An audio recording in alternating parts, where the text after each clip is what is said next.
Welcome back to the Two Blues podcast and to another live match reaction. And I'm going to have to start today with a disclaimer. I will always support Chelsea. I will always love this club through thick and thin. I think if the last 3 seasons have shown us anything, it's that us as Chelsea fans can get through anything. I can't imagine being anything other than Chelsea. But my God, does this team make it difficult to support them sometimes. I'm not sure what goes through some of these players' heads individually, as a team, some of the decision making, I just don't understand. And I like to think of myself as someone that has a fairly solid understanding and knowledge of the game to a good level. Obviously, I've never played pro. I've never done anything noteworthy. However, I'd like to think I read the game very well.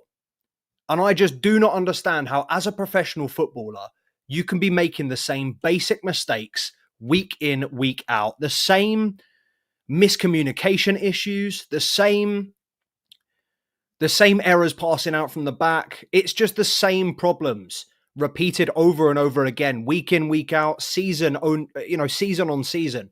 This Chelsea team suffers from these same issues. And this season, all season, it's been a problem at the back. And we as Chelsea fans know that the centre-back position is something that has been under scrutiny, both from our fan base and elsewhere, for a long time, and rightly so. We have not nailed down that starting centre-back pair. And even when Levi Colwill is fit, we still don't know who that second centre-back is. And, Jorel Hato coming into the club in the summer, very highly spoken of across Europe, across the world. There are very few people who don't rate Jorel Hato. That being said, I think instantly one of the few things that was picked out about him as not necessarily a weakness, but his strength is on the ball playing side. His strength is on the distribution side of things. And 1v1 defending was picked out immediately as a weakness of Jorel Hato's. I don't know what else to call it. And for me, to have a centre-back whose main weakness is defending, look, I'm here for it in terms of the potential and the player that he could become. But when we are repeatedly buying these players, I would argue that Aaron Anselminho has made a better impression at Borussia Dortmund this season than any of the Chelsea centre-backs, bar maybe Josh Achimpong, who, I cannot sing his praises highly enough. I cannot scream his name loud enough from the rooftops. Josh Achimpong is my number one centre-back while Levi Colwill is out injured. But Tosin Adarabioyo, Wes Fofana, Trevor Chalobah, even Jorel Hato, I think at times I feel like they are not convinced. I'm so unconvinced. I'm starting to wonder whether they're convinced, whether they believe that they should be in this Chelsea squad.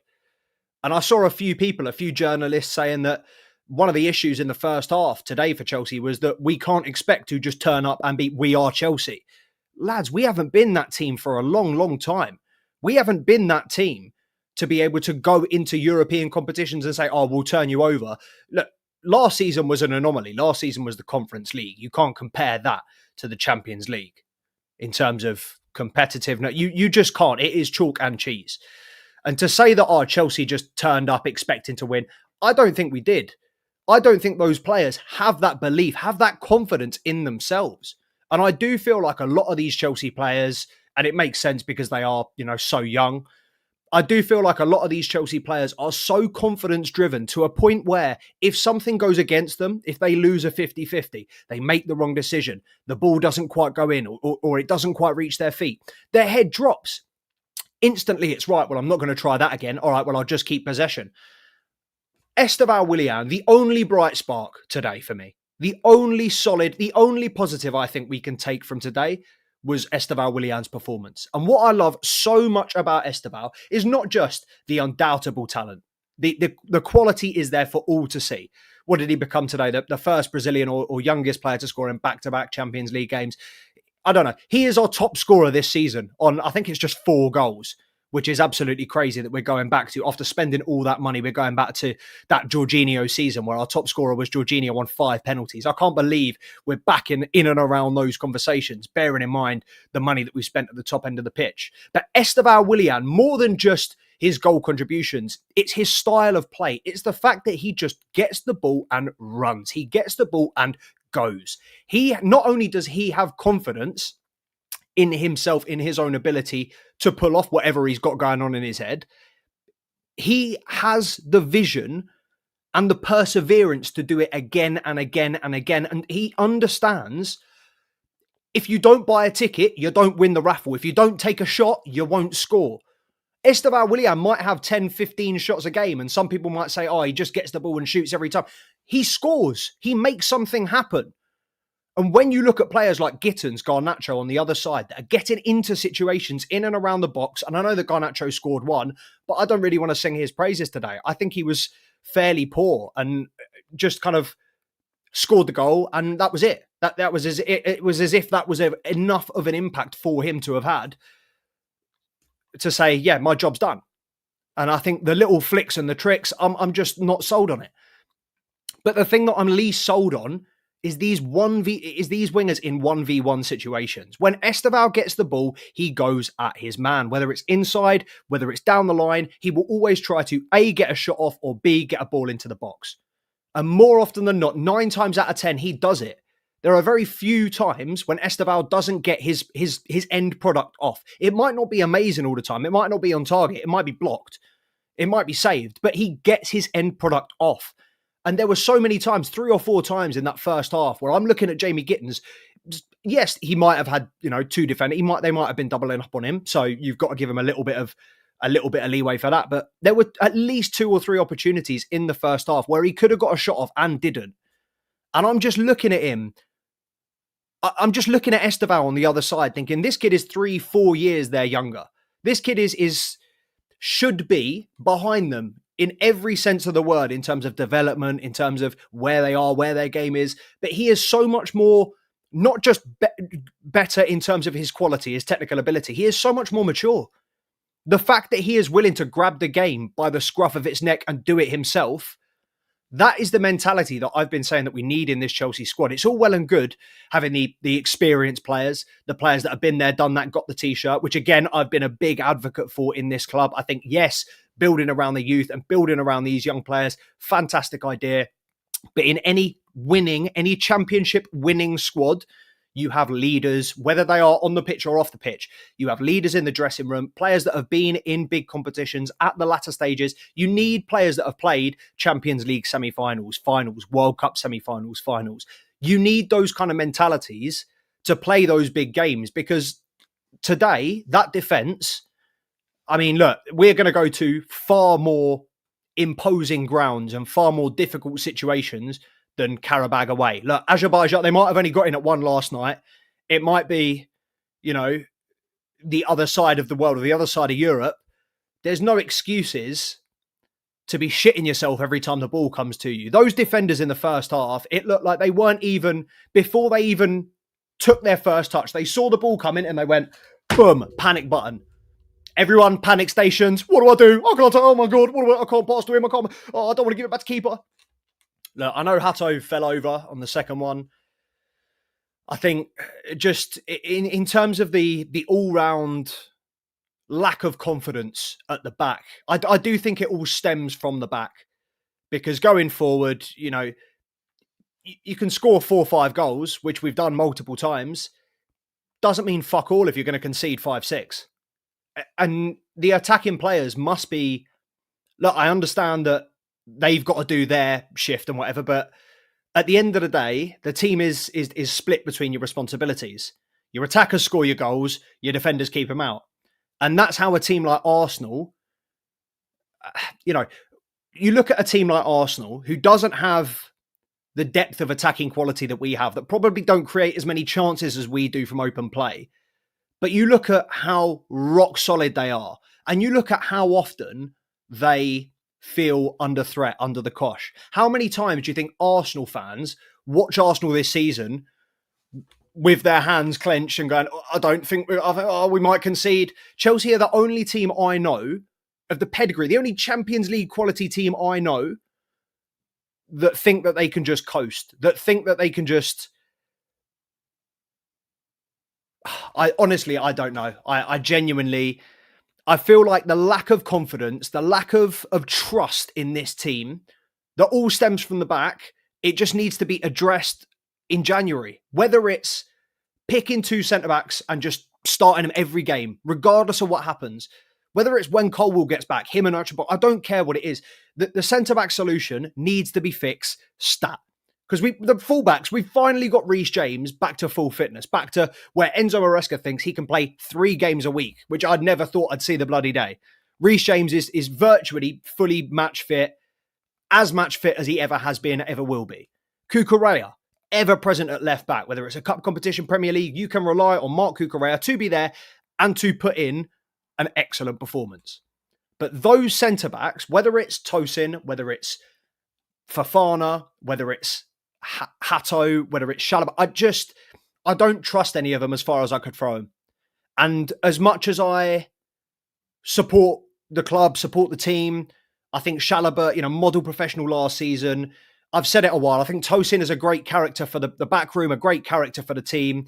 I think he is needed, much like that kind of Marcus Bettinelli, older figure, to be that mentor to the youngers and to also bridge the gaps. I think he's good in terms of the team spirit. He gets along with the players, but he's not that guy on the pitch. How many times this season alone have we seen? I mean, in the last couple of months, Chelsea fans have been on Tosin's back, and rightly so. I feel like the drop-off has been astronomical. He's gone from, consistent, calm, level-headed to one of the youngers, not sure of his place in the team, not sure of his abilities, doesn't trust himself, doesn't trust his centre-back partner.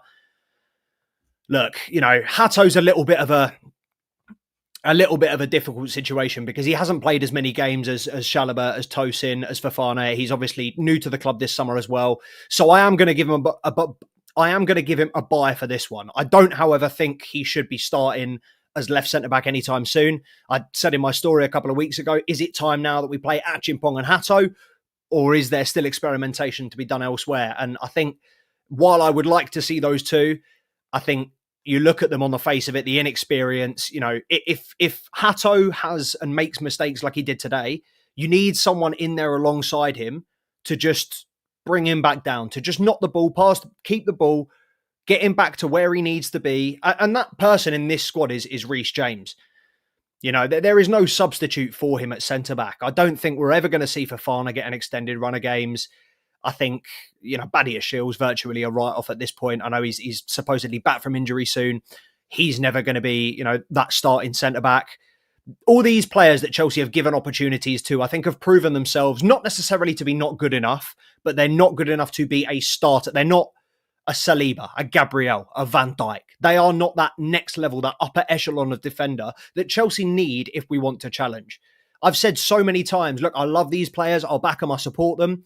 At the end of the day, there's only so many ways I can say that I'm supporting these guys just because they're Chelsea. If they're not good enough, which at the end of the day, they're not, they need to be not necessarily moved on, but replaced in the starting lineup.